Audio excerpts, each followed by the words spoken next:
Give up a car, Hello. give up meat. Hey. Okay, so if I would give up a car or you, Or what? what did you say if I would give up you or a car? Give up meat or a car. Okay, mute. The question. Wait, Yeah, can you hear me? I can kind of. You're kind of breaking Okay, up. cool. I didn't really. Ah, shit. Sorry. I'll go ahead and ask someone else for the time being. Tammy, what about you? Give up meat or give up your car? I would have to give up meat because, like Shane said, I need to go wherever I need to go. Right? Yeah, definitely. Right. So my next question is, would you rather only take one long distance flight in a year or take only cold showers for the entire year? And I will go with Max Shand, one of our panelists today. A difficult one because I generally live in Australia, and so if I want to get anywhere, I have to get on a long distance flight. So you're trapping me in Australia here. I know. But you know what? People say that you derive health benefits from having a cold shower. So I'm going to challenge myself, and with all the energy I get from cold showers, I will travel all around the world on international flights. That will be my answer. Got you. Wow. Taking a really big risk there. What about you, Nehemiah? Would you rather only take cold showers for the year or take one long flight? Oh, one long one. I can't take cold showers. No, I feel one that. long one. Yeah. Yeah, I love the warmth.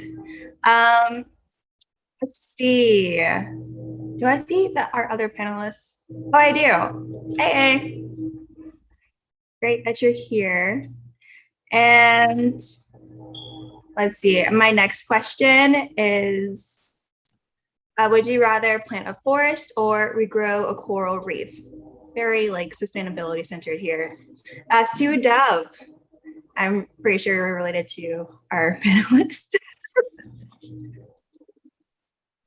Bit of a technophobe, I'm afraid. So Got you. What about Chu Fang? I see her here. Hey, Chu Fang. Hi, give me one moment. I'm gonna plug in my headphones. Gotcha. All right. Sorry, I had like a camera cover on. Okay. You're good. I admittedly woke up 30 minutes ago and was running late for this. So I'm not completely presentable. But if I had to choose between regrowing a forest or regrowing a coral reef, that's hard. I would go with the coral reef. Just because I know like coral reefs impact the ocean and like oceans are huge. Not saying forests don't deserve love too, they do.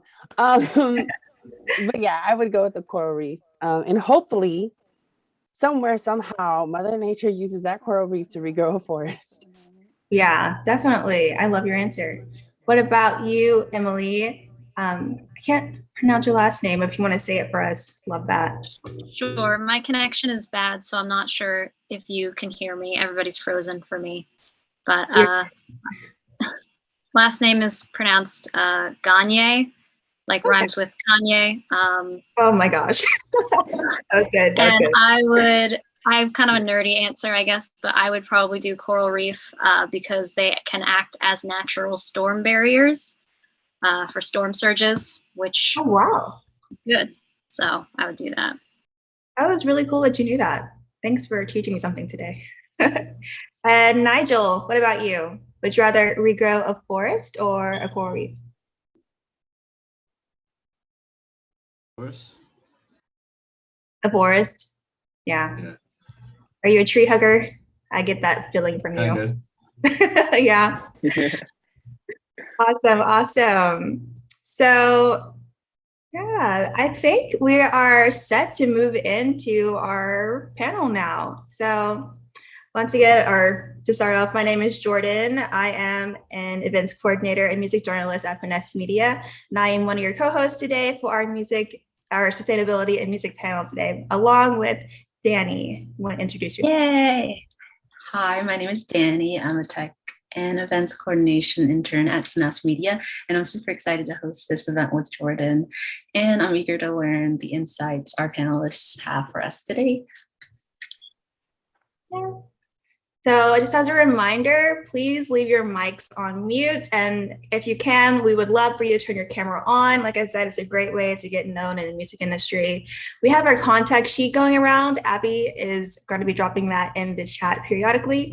So please fill that out and make some connections here today. And also, our panelists will be dropping some really good information today. So make sure you have some kind of like note-taking stuff, like a pen and paper, your notepad on your phone, because you'll want to remember everything, a lot of what they say today. Yeah, and just as a precursor, Finesse Media hosts these events every Saturday. They're free to the public, and it's for anyone to learn about different topics in the music industry. And today we're learning about the environmental impacts that the music industry has and ways we can be mindful of how we treat our environment, specifically within the industry.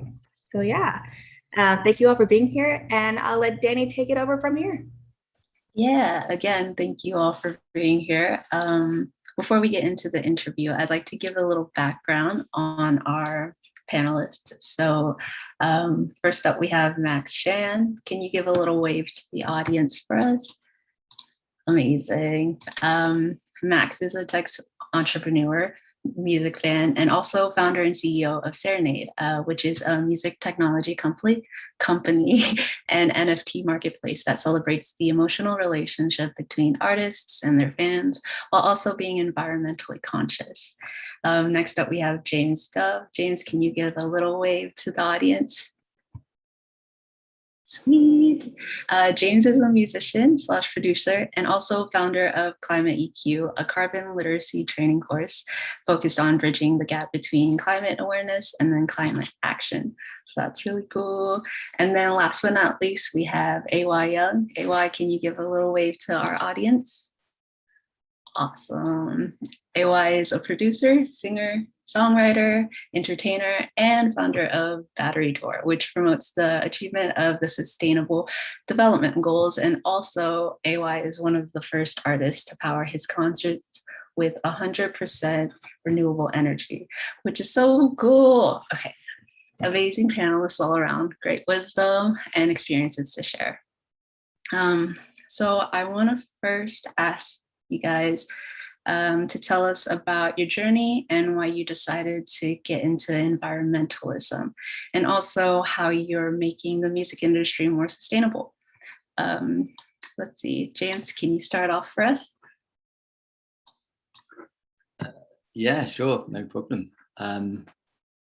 So how did I get into? Well, I'd say probably maybe 3 or 4 years ago, I became kind of more aware of the kind of environmental impact that humans were kind of having on the planet, and just through sort of self-taught studies really. And it was actually like a particular moment I remember specifically. Actually, I was on the phone to a family member and I was sort of explaining to them what I'd been learning, and to be honest, I literally like kind of broke down. I'm not embarrassed to admit it. I was like, I didn't realize at the time, but it was kind of like experiencing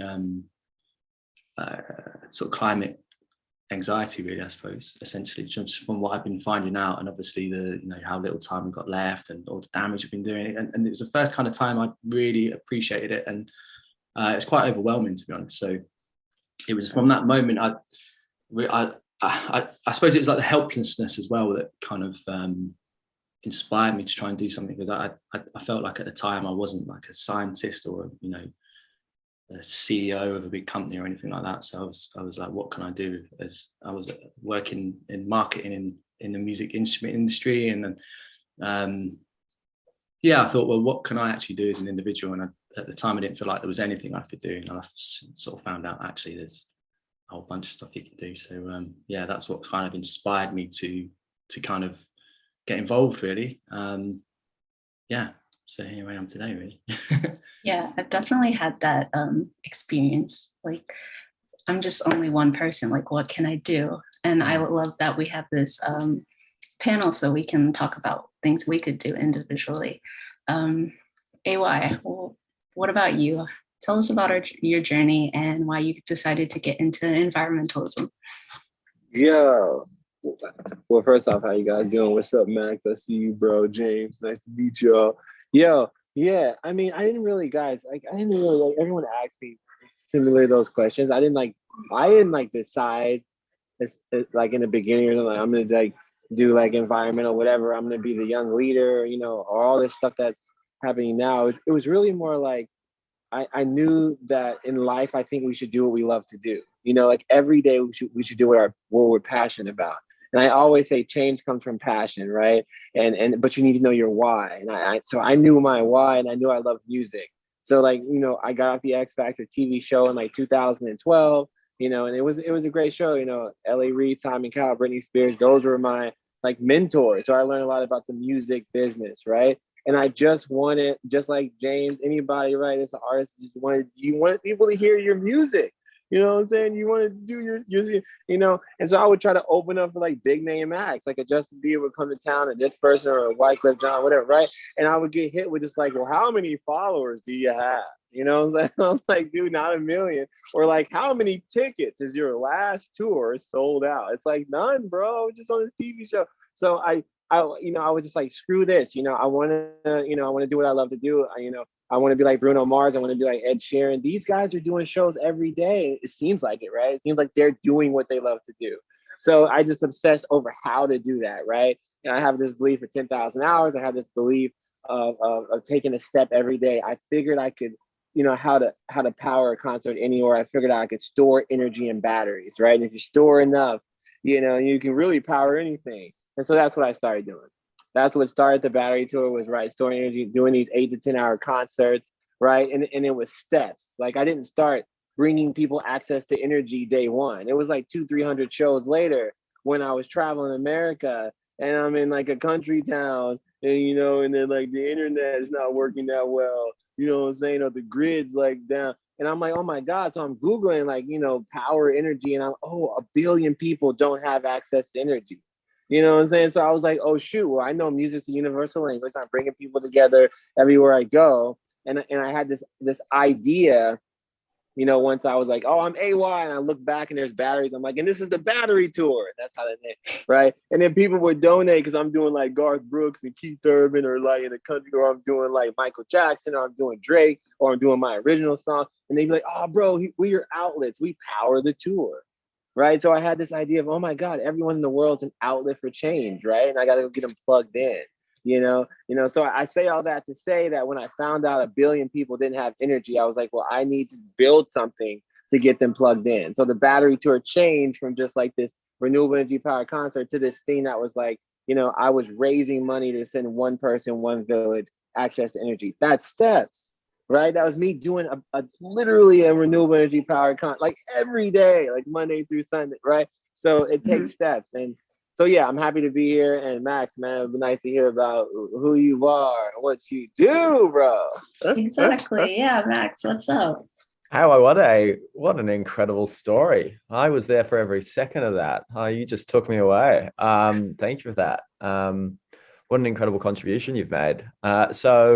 I don't have anything nearly as kind of fun, cool, or sexy to say as AY, but what I have been doing for the last few years is building tech in the music industry to help artists get compensated fairly, to help artists deliver exciting experiences to fans that will make those fans love them more and want to buy more stuff from them. And what unifies both artists and fans is a belief that environmental change needs to happen, and that climate action needs to start now. So when about a year ago, my company started looking into the NFT space, and thinking about how we could create ways for artists to deliver NFTs to their real fans. Not only do we know it had to be really affordable, such that both artists could produce these affordably, but also fans would be able to afford them, because not every fan has huge deep pockets to consume digital merchandise. But we knew that artists wouldn't be willing to produce NFTs unless they were environmentally sustainable. And fans wouldn't be willing to support their favorite artists if there was an environmental cost attached. And so we thought, how can we use this technology, which is so wonderful for artists because it can create a perpetual revenue stream, a direct revenue stream, allow an artist to know more about their fan base. But how can we do that in an environmentally friendly way when there were so many headlines around this technology being so problematic for the environment? And we managed to find a solution where one of our NFTs could produce 1/10 of the carbon footprint of a tweet, which actually correlates to 44,000 times less of a carbon footprint than normal NFT. And a stat that I sometimes use only in kind of conversation, but never in print because it's not a great look, is a comparison to producing records. I'm a big record fan. I have a kind of somewhat disgustingly large record collection that I've just always put together because I'm a big kind of music history fan and have been collecting since I was 12. And so this isn't to cast shade on records, but to produce just one record, one 12-inch record, you'd have to produce, for the same carbon footprint, 197,000 Serenade NFTs. And so we're really trying to create a bit of an environmental change by giving artists the ability to deliver wonderful kind of merchandise to fans in a way that doesn't have such an environmental cost attached to it. And I'm just a music fan here, having some fun, speaking to artists and labels and publishers, doing the shit that makes me happy. Yeah, that's so cool. We're all music fans here, if you think about it. Thank you for sharing your stories, y'all. That was cool. Like, you guys are from like so many different parts of the music industry. It's cool to have this together. I wanted to ask you, from your experience, how have you seen music help promote positive climate action, like music specifically? And I guess I'll go with AY for this. Yeah, I mean, I'll say that like music is a universal language, right? I mean, music, as we all know, can influence and inspire anyone to do anything.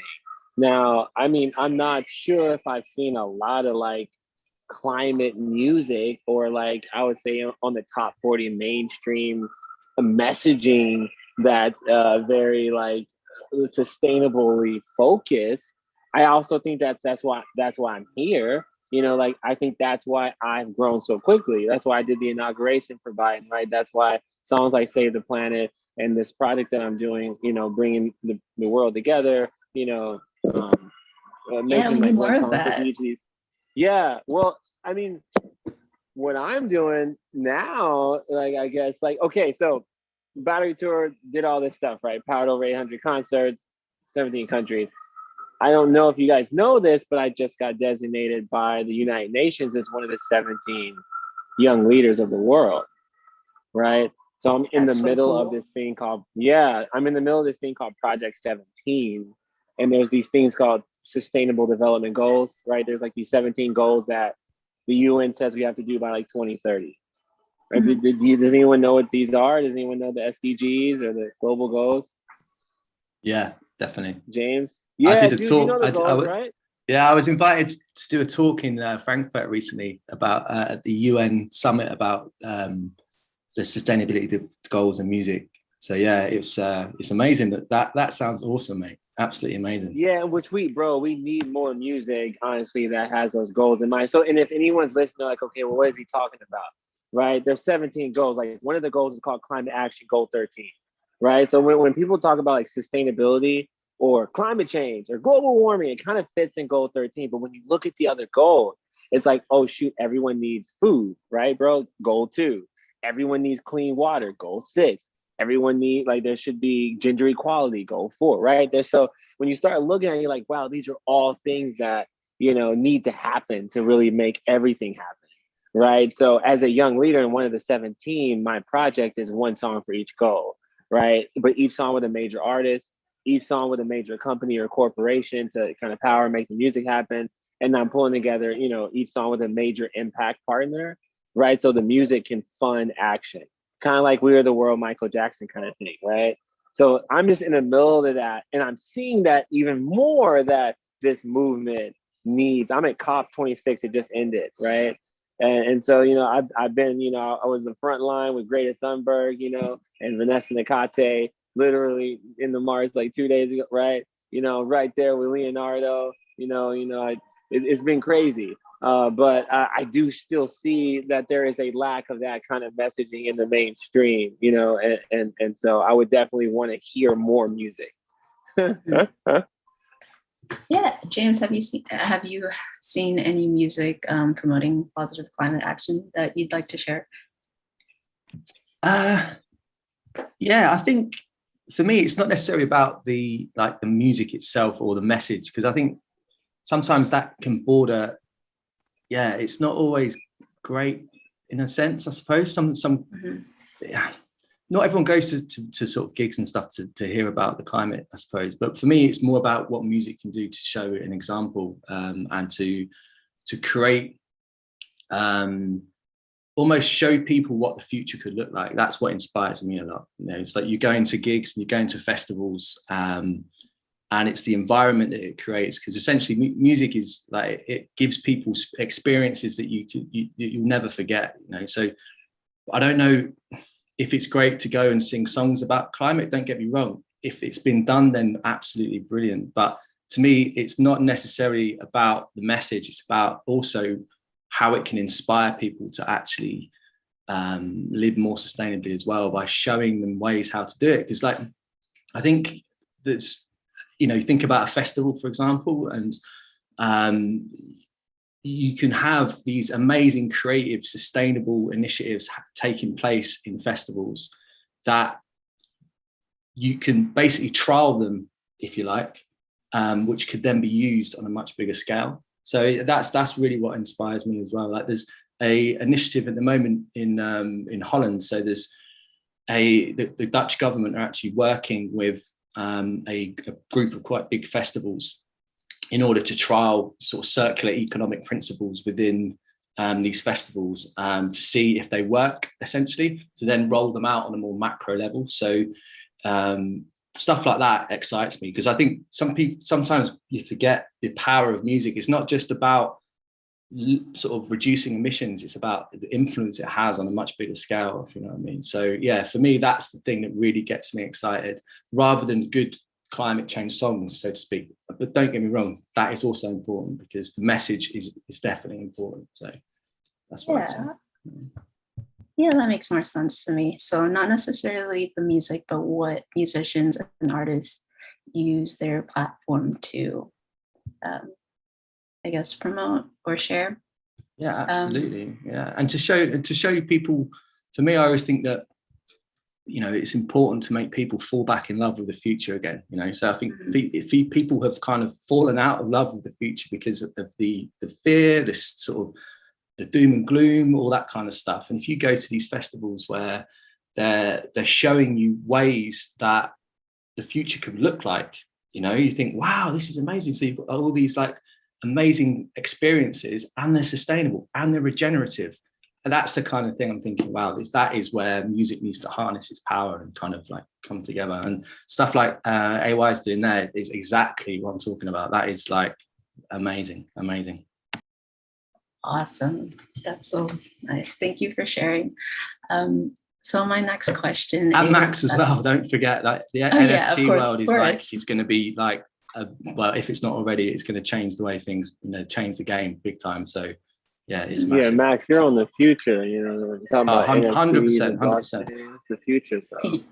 Yes, I think I guess I fit somewhere in between the two of you, and just to state that I think the wonderful thing about a Zoom panel is that you have the opportunity to take down notes throughout the panel as a panelist. And so James and AY, I'm running a little bit of a competition between you two of how many quotes I write down of both yours. You're saying some wonderful things. But no, To James's point around kind of the value of bringing in large cohorts of people into festivals, using those as a bit of a petri dish for different experiments on future-facing things. I think that's wonderful. I think I approach the kind of convergence of musicians and environmental change as musicians being an influencer like any other, with a huge platform that they have the opportunity to project positive values and to present good practices for change. And so I'm always focused on how to improve the livelihoods of artists, because my real inroads into the music industry was, I didn't come from the music industry. I was always in startup world, and I was doing a bit of journalism around the start of the COVID pandemic, and was writing a piece for on how musicians were being affected by the early stages of COVID. And it was, and there were a few interviews where I spoke to artists who said that if they didn't play live for a month, they wouldn't be able to make rent. And that just illuminated this huge disparity for me between the financial reality of an artist and how fans perceive them. And so everything that I do is, how can you solve that problem and have a positive effect on other challenges around the artist orbit? So I think an artist needs to create a livelihood. If they're going to have a platform, if they're going to have a career, they need to be able to kind of live. And so what can we do to achieve that goal whilst fortunately achieving other goals alongside? And so NFTs are a wonderful solution to that goal, because they offer direct revenue, they offer creative license, they offer an artist the ability to do just many more things that can create a revenue stream. But they also have the ability to do those wonderful things whilst kind of achieving some environmental goals, but then also by supplementing some of the more problematic behaviors within the music industry that do have an environmental cost attached. So alongside artists trying to achieve some form of kind of carbon neutrality in their tours, NFTs are there to create kind of new revenue streams that that don't carry kind of an environmental tax, alongside artists producing physical merchandise that does have a kind of negative kind of environmental contribution. There are these new things that can lead to a positive environmental outcome. So yeah, I guess my takeaway, my goal is, how can we always improve the lives of artists such that they can, with an environmental goal in mind, partners select activities that can elevate that outcome as well. Yeah. So our audience is filled with a lot of independent artists and music professionals, and going off of you providing revenue to artists, I want to ask, what are ways independent artists with low budgets can participate in regular sustainable practices in the music industry? And anyone can hop on this question if you got something. If not, I can call on someone. I'm going to pick AY. Yeah, yeah. I mean, you know, the word sustainable, when people say sustainable practices, even that is confusing. And to me, it's confusing sometimes, right? Like, what do we mean? Now I'm a guy who's been powering all 100% of my concerts that way. I would say that's sustainable or regenerative, right? In the sense of bringing life, like not destroying, right?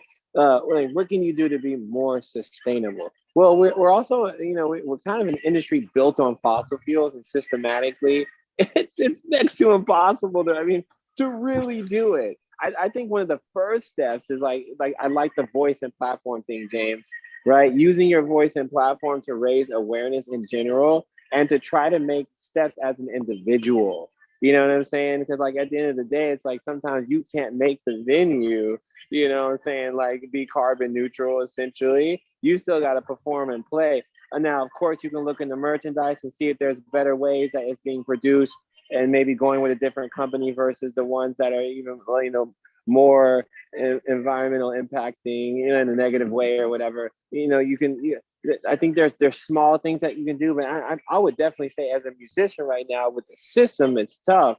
I'm in a position where I'm trying to rewrite the system. You know, not all of us have the money, you know, to say, oh, we're not going to do planes anymore. We're just going to drive, you know, vehicles that are electric. Electric vehicles are not always efficient going across the country to some places.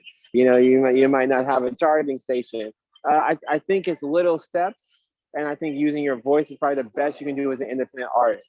Now, if we're talking to the Taylor Swifts of the world, and you know, Paul McCartney is crazy. I got on this call with Paul like the other day, right? There's, you know, like some of these guys with the infrastructure, and still, it's not necessarily up to Taylor Swift, right? Like it's funny, people will come at a major artist, and it's like, do you realize Taylor Swift re-released her old album so she can make the money that she should be making? So maybe she doesn't have the allocated budget to move how you think she should move, right?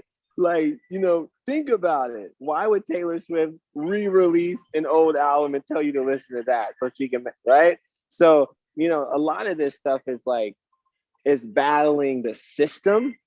And as independent artists, as we continue to get stronger, us banding together and battling and fighting the system, because we're getting stronger. Mm-hmm. Yeah. James, I saw you unmuted yourself. Did you have something to say? No, I was gonna, absolutely. Well, yeah, I suppose the answer to that is yeah. So just following on from what AY is saying, I totally agree. It's tough because essentially we are all complicit in this at the end of the day by nature of, you know, we are so reliant on fossil fuels. And unfortunately, at the minute, the technology is not quite there for us to transition away quick enough, or certainly from a touring perspective, or sometimes an energy perspective. But certainly for like artists that are perhaps either just starting out or, you know, sort of have low budgets and stuff, you are sort of restricted in what you can do in terms of lowering your carbon, but that doesn't mean you can't make a difference. I always say that again, is one of individual action leads to collective action, and collective action leads to change, and like you cannot have one without the other. So it's very important to kind of, I suppose, educate yourself on why you so what brought us to this position in the first place. You know, why are we in this position? And then you can sort of choose little things you can do. I mean, green your riders is always a good one. Like if you've got riders, green them. You know, like just make sure that you're asking for sustainable produce, I suppose, organic, local, all that kind of stuff.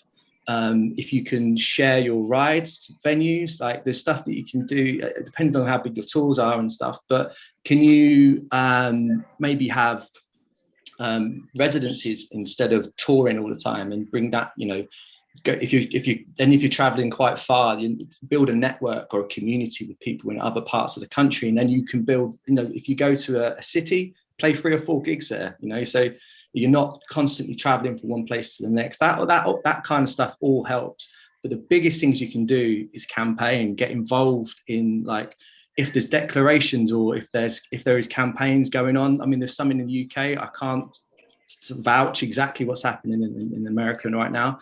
But if there isn't any, start one. Do you know what I mean? That's what I always say, that if there's a job that needs to be doing, you see a job that needs to be doing, it's your job to do. That's what I think. You know, like, you've got to take the mantle and, like, see, you know, take inspiration from, like, I could tell you a few campaigns happening, but the stuff that you can do in collaborative efforts, essentially, that's what it's all about. Talk to your audiences about what you're doing. Tell them, you know, your successes, but also tell them your failures as well. It's good to learn from things that you know that haven't quite worked. So, do you know what? We tried this. We realized it's not possible for us, but that might create a seed in someone's mind that then, you know, moves it in another direction. So, communicate, collaborate, all those things, really. Yeah. So there's a lot you can do for sure, and lobby your local governments. Get involved. You know, you don't have to become political masterminds, but certainly express how you feel in terms of your local, I don't know how it works exactly in America, but yeah, your local government, exactly. So that's what I'd say. I hope y'all wrote that down. That was just a list of and different practices. I'm going to say something, because in the chat box, someone said Reverb. Reverb's great. By the way, there are organizations and nonprofits like Reverb, like Ocean Global, right? Where like, yeah, Tanner's my homie over there. And I will say Reverb really works a lot more with major artists, but you know, I know that they have different avenues and ways for us as independent artists that may be smaller than the Jack Johnsons of the world or the Lumineers or the Billie Eilishes to know how to take actionable steps. Oceanic Global is great. They have like what they call a blue rider, which is what you're talking about, right? Changing our riders, changing, you know, a lot of these demanding of venues and talent buyers. Even like with festival organizers, we can come together and demand that maybe we do less parking lots, and they work with their local government and municipality to make the trains available and things like that, right? There's so many different ways. Just wanted to throw that out there, you know. But again, it sounds like what James saying. It sounds like as an individual, you almost need to start campaigning and using your voice and platform to power the collective movement, you know, because everything's not possible yet, but things are moving. 100%. That's so cool. On top of that, music declares emergency as well is another one. I don't know if you guys have heard that in America. I think there's a movement there, but 100% get behind those guys as well. And they've got some really good resources online that can actually give you some like action points that are really useful. So awesome. You guys just jumped into the next question I was going to ask about like different organizations. You work in the future, you see, that's why. Yeah, exactly. Max, do you have any organizations to add that would like that artists and music industry professionals can join to collaborate for a more sustainable industry?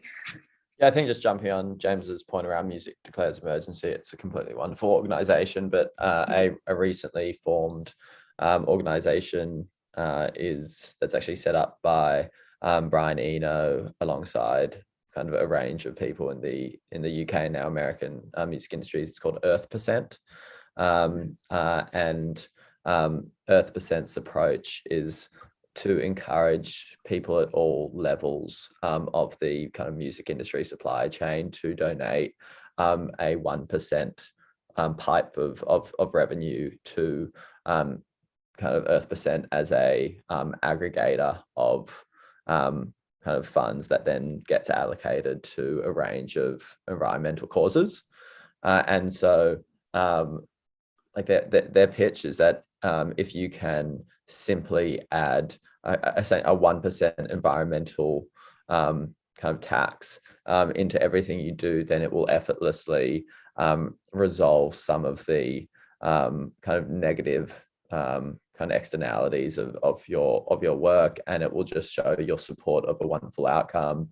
And James, you're nodding a lot, so I hope that you have more information on it than I do. But one of our colleagues in the UK, Mike Walsh, is on the founding committee of Earth%, so we're planning a body of work going into the start of 2022 with Earth%, where we're going to be launching something called NFTs that save lives, where not only will kind of that percent of revenue go to Earth%, but then artists who have a particular passion for environmental advocacy will be able to sell NFTs as a fundraising opportunity for climate causes. Amazing. That's awesome. That is really cool. I have one last question for our interview before we go into our Q&A with the audience. And this question is, in your opinion, what would the music industry look like 100% environmentally sustainable? Which is, sorry, brain just like broke.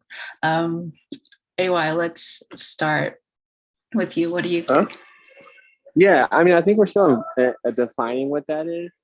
You know, even with like what Max does with NFTs and things like that, right? We're still defining even how production is, right? With things, and how to, you know, someone even told me digital music, like us consuming digital music is not environmentally friendly, right? So some of that may fall back on like the data centers or whatever, right? Or like your Spotify's of the world, or how they're powering some of this. Like there's a lot involved. what would it look like? I think that there's one thing that we could do, and I've been doing it as an example, and that's simply using, renewable energy to power my events, right? That's possible. I've done it close to 900 times. That could look pretty cool. Using more solar and batteries, right? And just storing more energy, because overall we should be, as communities, as cities, storing and using more of this energy that's free for everyone. Right. So maybe that's my take, and love to hear the other guys. Yeah, that would be so cool to see, like, everyone, all the concerts that we go to battery powered. Oh, awesome. James, what do you think? Yeah, I totally agree on that front. I think ideally we need to be moving towards a regenerative culture. Like, I think that's got to be the ultimate aim, and nothing less than that is actually good enough, to be honest. I have to say, like, it's got to be. We've got the creativity in the industry. The industry is packed full of amazing, creative, conscientious people, and I don't believe that we won't be able to achieve that. I think, adopting principles like the circular economy, I think, if everyone's heard of that before, like the equivalent to, like, at the minute, I suppose you look at how we live now, it's more linear. So anything that goes into it is you buy something, you use it, you throw it away. Circular economy is essentially something that is introduced, has a closed loop, so it's used again, and it's restorative, all that kind of stuff. And I think we've got the capacity already to do stuff like that, and there's certainly a lot of festivals are leading the way on that kind of stuff. So I'd say move away from the word sustainable, because sustainable means you're sustaining something, and we don't want to sustain what we've already got, in my opinion. We need to move away from that. And also the word waste, kind of like the word waste needs to become resource instead of waste, because changing the language of what we're doing here, because if you waste, like, the thing that, human beings are the only species with a concept of waste. Like, no other species on this planet knows what waste is. So, like, we need to kind of move away from that, and essentially, basically use stuff to as a resource, as opposed to throwing it away. So, and there is loads and loads of ways to do that. I don't know how much time we've got, but Yeah. So instead of the word sustainable, what word should we use? Regenerative. So we want to restore. We don't just want to sustain. We really need to restore, like, give back, not just take and extrapolate, or extract or sustain what we're doing. We need to restore it. So, like, we're giving back, make things carbon positive. That kind of stuff. On a festival, that the land that we're using, we need to give back into the land as well as taking away that kind of thing. So that's got to be, I think, the ultimate aim. Yeah. How we do that isn't, don't get me wrong, I haven't got the answers, but there is a lot of things out there that moving in that direction, and I think that's you have to think figuring big, it out together. Yeah, if you can't imagine a better future, then you can't create one. That's another one as well. So we have to think like that, and think positively, and think big, and then move towards it, sort of thing. Right. Max, what do you think? What is your opinion on 100% environmentally regenerative industry? I know it's kind of a cheap response to this, to say that I don't believe I've earned a platform to have a genuine answer on that. I work on a particular niche that is trying to achieve positive environmental outcomes for artists that want to produce a type of product, and so I'll use that to talk about one answer, which is or essentially a way to get to the world that James will create, and that is we're still not at a stage that that a mass of artists have the tools necessary to lead their kind of livelihoods, careers, jobs, in search of the answer to kind of actually how can an artist have the best opportunities to create a fan base, monetize that fan base, and go back home and put food on the table for their family. I think partner selection is all important. Doing whatever you can, wherever you can, to work with people who are conscious of the environmental outcome, whether that's your merch company, your promoter, who's kind of who's doing the food for the tour. What's the word I'm looking for? I've lost it. James, you're about to jump in. Procurement, is it? sustainable procurement. Yeah. And so I think that's the avenue to get there. If you're wanting to put out an NFT, you go with someone like Serenade, who is doing it with consideration of the outcome on the environment. I was on another panel recently talking about Bring Me the Horizon's recent tour. Bring Me the Horizon, great rock band. Don't know how much you guys are into them, but they're delightful. And they ran a carbon neutral tour recently all around the UK, where everything from the energy used in the buses that took them to the fact that they had solely plant-based food available for them and their staff, meant that it's possible to have those wonderful outcomes that AY is working on. But not everyone is Bring Me the Horizon. Good luck imposing those types of outcomes when you're an emerging artist, when you don't have that degree of support behind you, that you have the luxury of choice. Kind of my call out is do what you can at every step of the way to make choices, good choices, and hopefully there's enough fan-driven support that change is created at the top, and the mass of musicians have the ability to select better choices going forward. But as I said, I don't deserve to be kind of outlining the future. I don't have the knowledge to do so.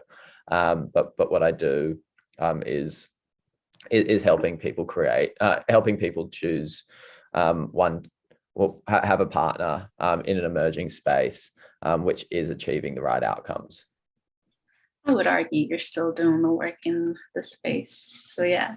I would too, to be fair. That answer is awesome, mate. Thanks, James. Yeah. Thanks again for both of you sharing your story, sharing your insights. AY had to go, but we're going to move on to our live Q&A where we get questions from the audience. I'm going to pass it off to Jordan for this part. All right. Hey, everybody.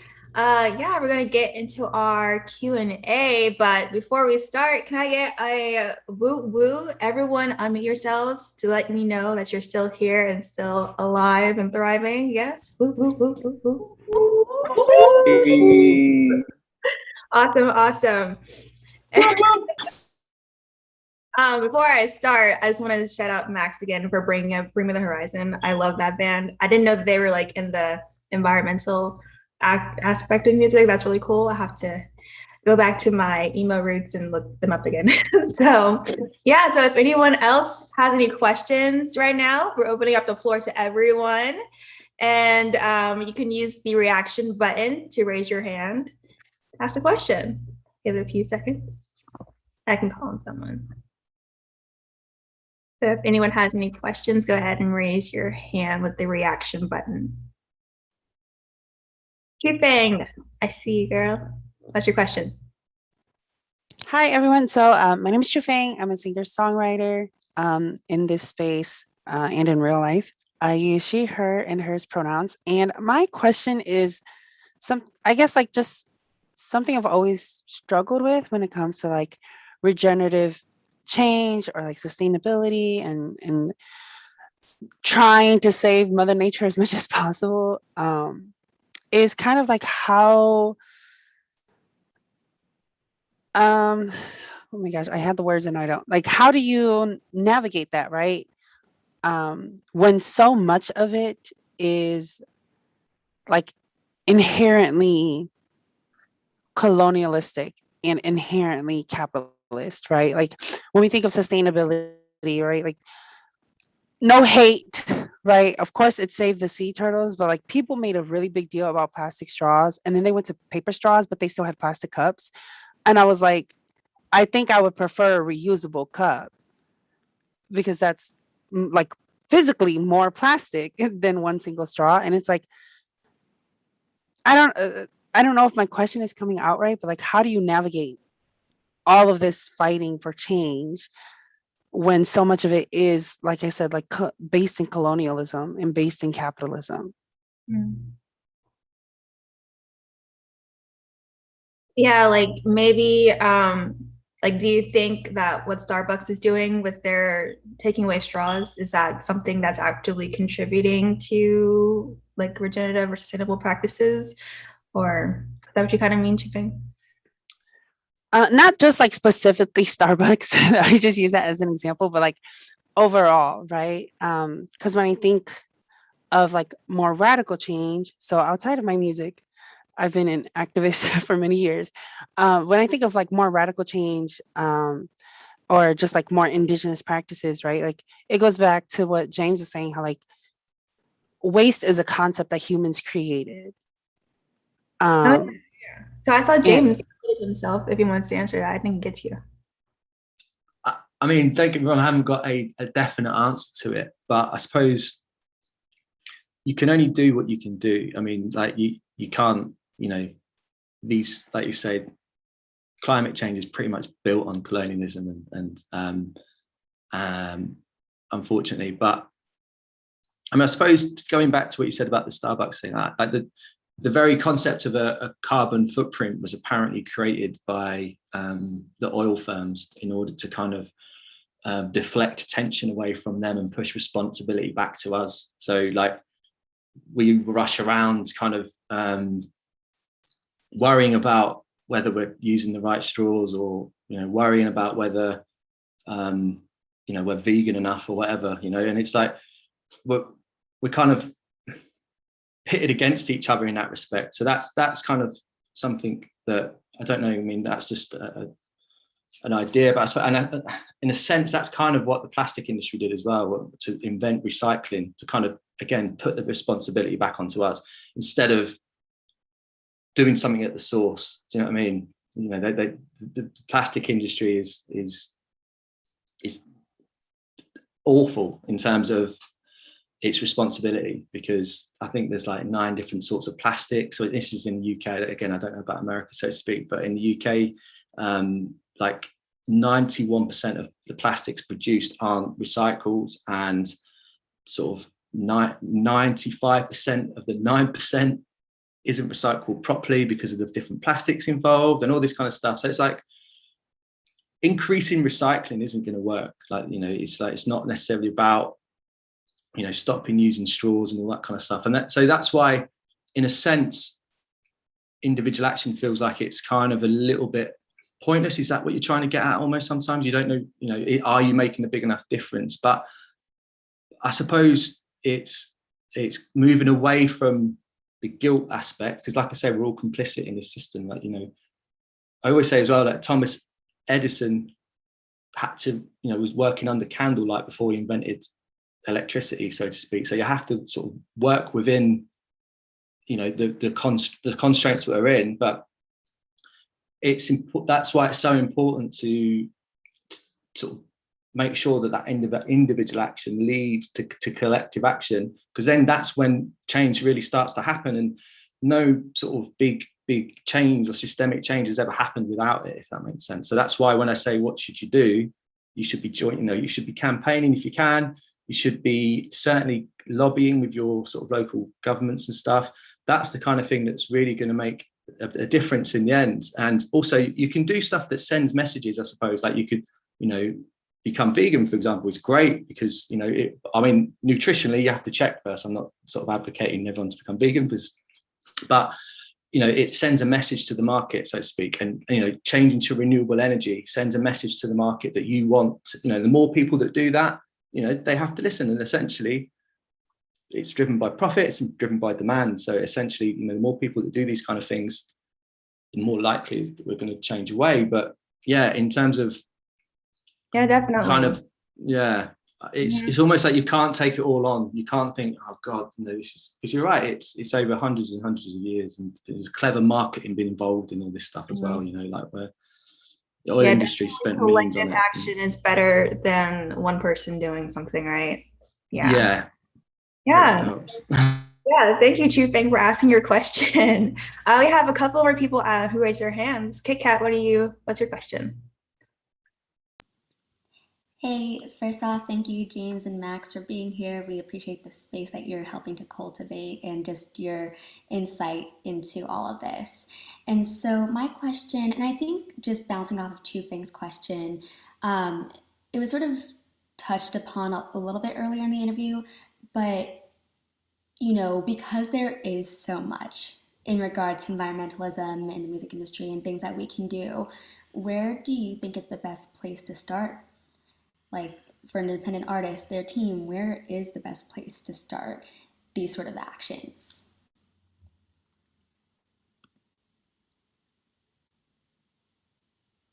Yeah, Max, what do you think? Like I think, as I said before, it's partner selection. It's where there is a choice that you're making. Spend the time to investigate the ramifications of that choice. As an independent artist, there will be many times that you're going to take a job, and you'll have no choice in the matter. And to James's point, the problem lies with the people at the top, and so you shouldn't necessarily be held accountable for those actions, because you need to live your life and have a career and feed your kids, whatever, feed your boyfriend, girlfriend, I don't know. And I'm talking about kids. I'm 26. Come on. Yeah, but when you do have a choice, make the right one. Put thought into it. That's all I'll really say. But again, I don't manage artists. I'm not a label. I don't have the requisite amount of knowledge, but I think instinctively,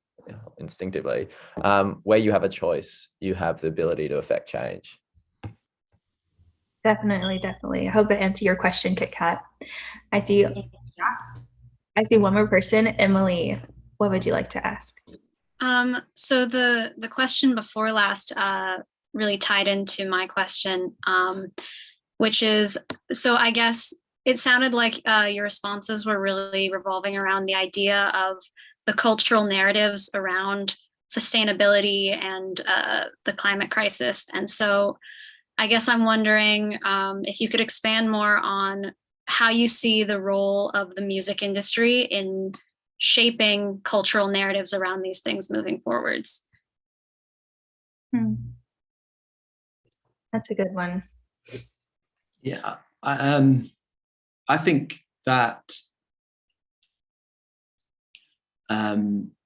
it can help to, probably more so than any other industry, help to create different social norms, in a sense, because that's what it's going to require. At the end of the day, someone once said to me, so I can't claim this is mine, but the biggest challenge isn't climate change, it's behavior change. And that's the biggest problem we face.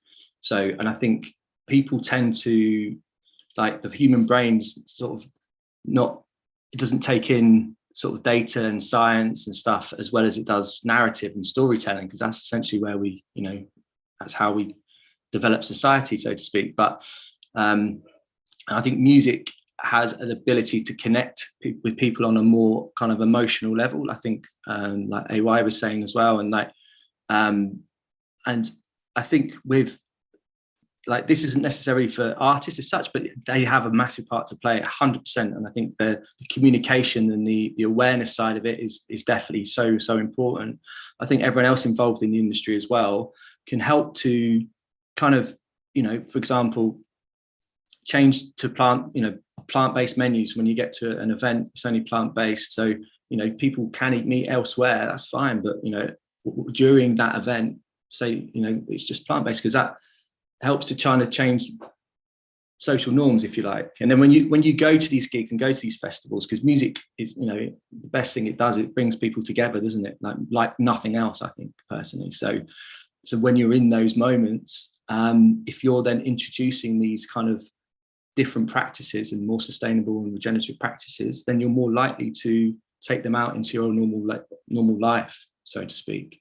So I think that's important. So yeah, if you run a venue, or if you're even if you're if you're an artist, communicate what you want from that venue. Even if they can't do it, tell them, just say, look, I'm going to be, from now on, I'm going to be the most sustainable artist I can be. Therefore, you found out what that means. You've done a bit of education. You've gone to things like Music Declares and Earth%, all these amazing resources you can go to. And yeah, you might not be able to do everything, but every gig you play, tell that venue what you want, because the more people that do that, the more people, the more that venue is likely to change what they can change, and then vice versa. They'll then tell their suppliers that, and their suppliers will then do that, and then it kind of goes like that. So I hope anyway. I mean, it might be idealistic, but I think that's something to consider maybe. That's definitely so true, James. Thank you for saying that. I hope that answered your question, Emily. Yeah, that also reminds me of Coldplay's plan to have some more sustainable tours too.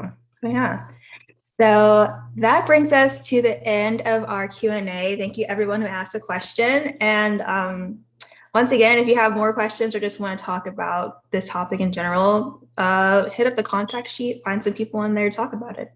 Yeah, so we will move into our listening session, and we host these listening sessions just to provide a platform for newer artists or artists in general to share their music and open it up to people who haven't heard their music before, and also just their general fans. Maybe they'll gain some more fans, and we also would love our panelists' feedback as well as our executives' feedback on Finesse Media as well. So our first artist is Elsie. She's actually part of the Finesse family here. Elsie, are you here? You want to say something before I play your song? Hi, I am. Thank you guys. Yeah, sorry, I'm like eating breakfast. But yeah, again, thanks for being here. And this song actually is, it's not like, it's a demo. So more just for the song, but I think that it's got like a very sort of like, how to describe it, like it's a movement kind of anthem, but it can apply to a lot of different things, so I figured I would share it, and hope you guys enjoy. All right, let me share my screen. Here we go.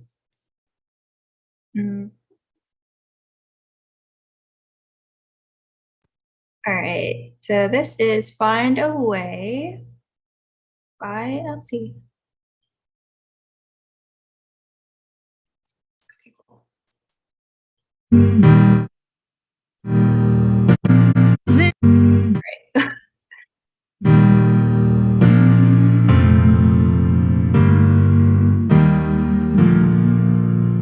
I know that times are tough, you're going through it and you haven't slept for days.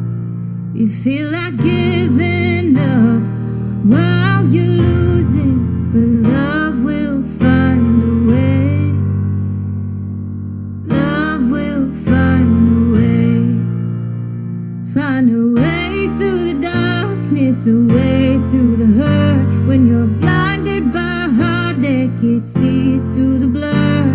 It's there through the madness, and at your worst, oh, love will find a way. Find a way. We'll find a way. We'll find a way. Love will find a way. The road ahead is rough, you're barely through it, and your heart is filled with rage. But buried underneath those scars and bruises, love will find a way. Love will find a way. Find Yes. Okay, everyone, I'm seeing so much positive feedback in the comments. That's amazing. Elsie, this was such a great song. Max, James, do you have any comments, any feedback for Elsie? Beautiful. There's no way that's a demo. Yeah, that's amazing. Yeah, incredible.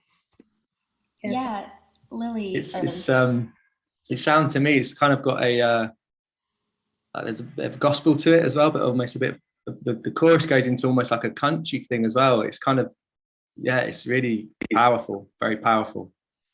like brilliant. I wouldn't think twice if I heard that on the radio. You know, that's absolutely very, very good.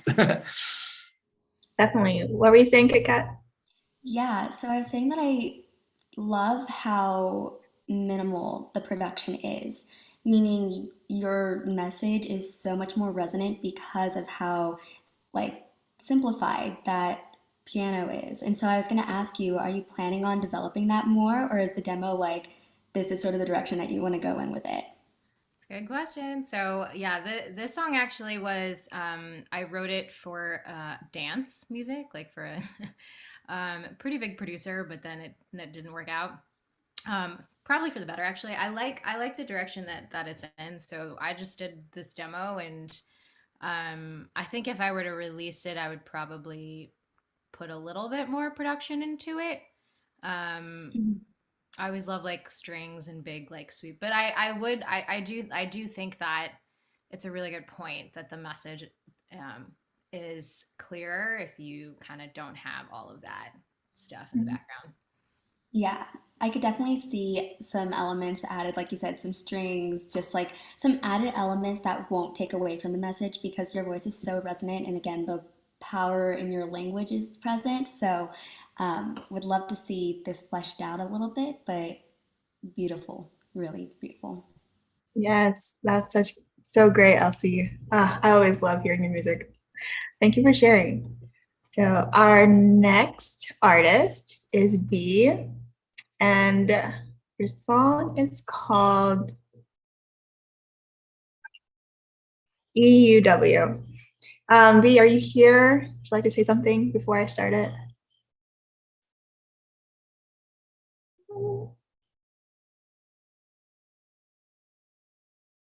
Okay. I'm not sure if B is here. So I'm going to move on to our next song. We have an artist, Kingston. He will actually be playing live for us. Kingston, are you here? Are you ready?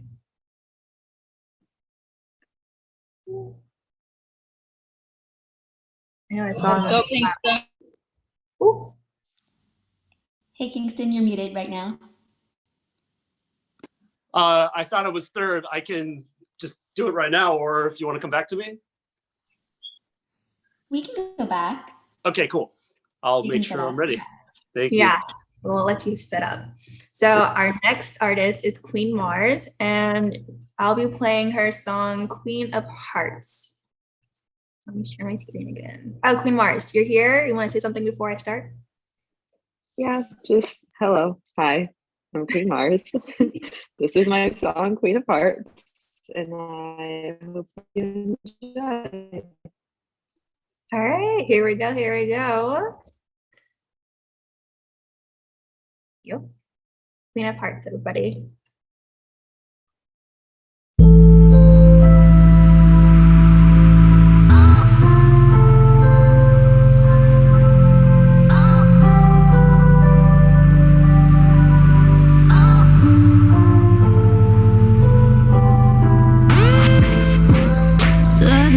Strip on everything, and I'm the hottest new accessory. You can build me into somebody, ask if I'm capable of doing anything. Lights come on, everything's moving real slow. I just better things that he'll take me home. Say you'll take me there where we gonna go.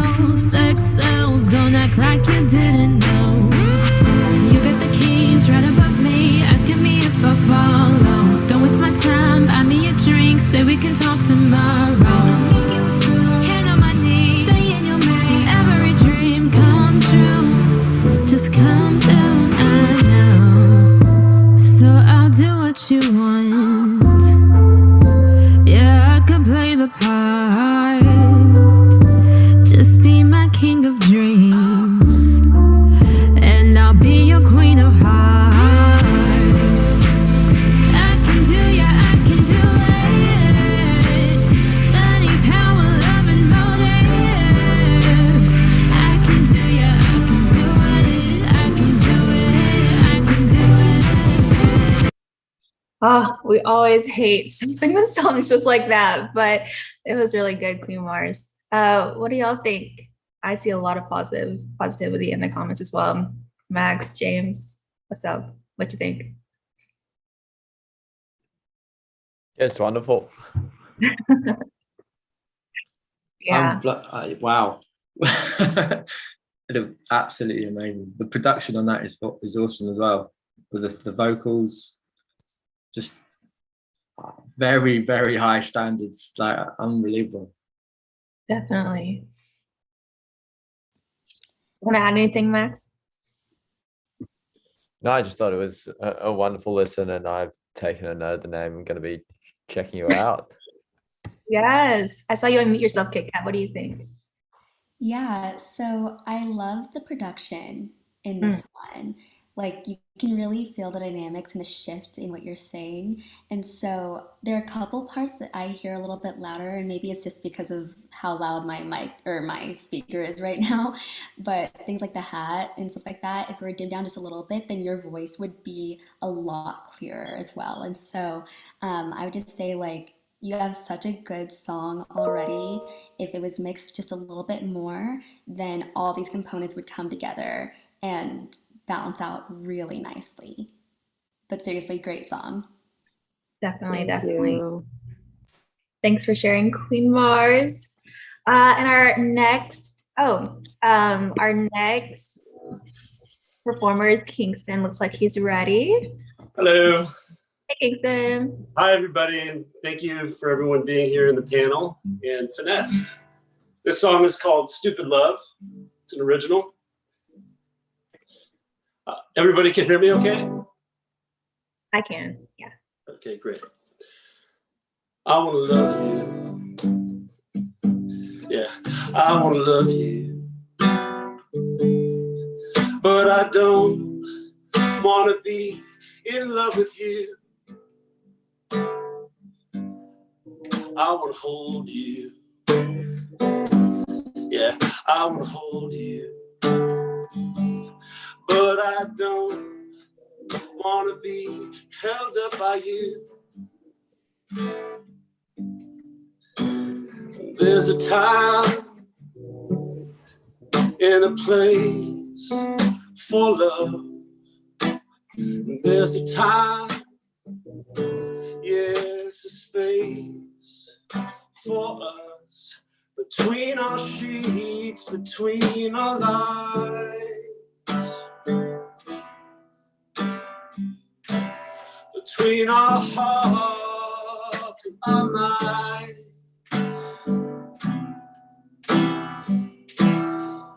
But we're always looking too hard, and we blur the line. Oh, we're always working too hard, and we break the line. So nobody move, nobody get hurt. Keep it real simple. Stupid love. Stupid love. Stupid love. Stupid love. All I see are pretty flags, pretty pink flags. I must be whitewashing all of the red ones. Am I pushing or pulling on some phantom thread? Holding on, unraveling. Nobody move, nobody get hurt. Keep it real simple. Stupid love. Stupid love. Stupid love. There's more, but that was kind of a condensed version. It is a rather long song, but I want to be respectful of everyone's time. Thank you so much. I appreciate that. Thank you so much, Kingston. That was really great. I would love to hear it recorded and see what it sounds like that way too. Kit Kat, what do you have to say? Yeah, so Kingston, I've been watching you since I joined Finesse Media, and you've grown so much as a performer. Like, Thank you. I can Thank you really, very much. yeah, and so I can really see just not only the passion, but like your delivery of what you're singing and saying is just, it's there. And so yeah, it's been awesome to watch your journey and watch you grow in that capacity. And I was wondering, like, I know that you do a lot of acoustic, and so talking about what Jordan was saying, have you thought about really fleshing it out with like a band and making it into a production outside of acoustic? Yeah, actually, I am working on my debut single, which is Sweet Angel. It's a song about gentrification. And so that'll be the first one. And I had no idea how much work time is involved in producing it. My buddy, Paolo Sprichi, an amazing musician and producer, is producing it and making the arrangements. That'll be the first one. And my plan is to get all of my songs recorded and to put it out there for streaming and to sync them. Very cool. Well, great job with the acoustic. And again, just the delivery of it is phenomenal. And I know that you've been performing live as well. So, like, more regularly. So, some great practice. Just keep working on that. And another thing, loved the shifts in the song. Like, I could really feel the storytelling and could follow along with it. So, thank you. Thank you so much. Yeah, all you people in LA and people visiting, hit me up, come out to my shows. And there's a bunch of great open mics too with amazing talent here in Los Angeles. Yeah, thank you so much, Kingston. Yeah, everyone check out our artists. We always have top-notch artists here at Finesse Media. And with that, we're moving on to our last artist of the day, last but certainly not least, Nehemiah. He is an artist. I'll play a song after he introduces himself if he wants to. Yeah. Say something? Yeah, can you guys hear me? Yep. Cool. Yeah, so this is my song Best Thing. I just released it yesterday. It's about the best thing in my life, which is my wife. So it's just a song about her, and hope you guys enjoy it. Beautiful, beautiful. All right, here we go. Even when I'm at my worst, baby, you're the best thing. Ain't nobody else, you're first. Baby, you're the best thing. Already know your worth. Baby, you're the best thing. I'm at a loss for words. Baby, you're the best thing. Nothing I would change. You a dime, initial selling your name. So official, stay ahead of the game. Driven individual, always knowing your lane. Know what comes first, all about the business, love the way you work. 7 billion people on the earth, broken down to 2, found the value in your worth. Oh, found the best thing, don't worry about the next thing. Life is a movie we're directing, takes a little time to perfect things. Yeah, but we know better, Windy City love with the cold weather. Know you gotta leave, you a go-getter. Take over the scene, never fold, never. Even when I'm at my worst, baby, you're the best thing. Ain't nobody else, you're first. Baby, you're the best thing. Already know your worth. Baby, you're the best thing. I'm at a loss for words. Baby, you're the best thing. You one of one, not one of them ones. Promise to shoot it straight with you, real son of a gun. Shawty gon' let me slide. Ride on my waves while I dive in your ties. Okay, I get it. Let's banter, more candid. Tired of the games, hang that jersey up in the rafters. Honesty, open communications, but you're after. Yeah, trust me, I get it. Who out here really tryna waste time and go ghost after? Rather hit up Kanye Money table by the window, scenic views, tons of laughter. Chianti for the vino. Okay, I know. I had to stop it. But what a way to end this. Oh my gosh. James, Max, Kit Kat, what do you have to say? Because I have a lot to say, but y'all can go ahead. That's very, very good. Very good. The arrangement was brilliant. I love the little bass that comes in. That was awesome. And the way you've written the guitars sounds like a sample. So that's, you know, in a good way. Do you know what I mean? The way you've written it, it sounds perfect. It fits really well for me. It's amazing. And she sounds awesome, by the way. Yeah, I just didn't want it to stop. And so I just had a good time listening, but no further comments. Yes. Just to echo what they're saying, like the vibes are there. And Nehemiah, you always bring the vibes in all of your songs. So that's never missing. In the more like song section, I heard a little bit more of that groove in the production. And so I'd love to hear your voice mimic that a little bit more. So like, baby, you're the best thing. Like cutting it off just a little bit more and having that groove and that sort of choppiness with it. So then it really aligns in that sort of way. And then obviously like your flow is awesome. So is your wife singing on this one as well? No, so that's my voice. I was singing it and then we like tweaked it to make it sound. Yeah, I wanted to write it and just perform it specifically for her. So it was like one of those very, very few tracks that she wasn't on, but yeah. Okay. Yeah, I mean, a lovely, lovely gift, and I'm sure that she appreciated it fully. So, yeah, that would be the one thing. You have such great lyrics, you have such a great flow. Would love to hear more of your voice mimicking that production as well. Absolutely. Thank you. Thank you, everyone, by the way, as well, everybody in the comments and the panelists. Thank you so much. Yeah, thanks, Nehemiah, for sharing your music. Such goals there, such goals. All right, and that brings us to the end of our listening session. I hope everyone enjoyed. I know I did. I always have a new playlist after every Saturday event. So yeah, so I'm gonna bring it over to Dani now to close us off. Yeah. Wow. Yeah, that was such a really cool listening session. That made me really happy. Thank you so much again for our panelists and then also everyone who submitted their music. It was really cool. If you learned something or enjoyed this event, can you unmute your mics and give me a big woo woo?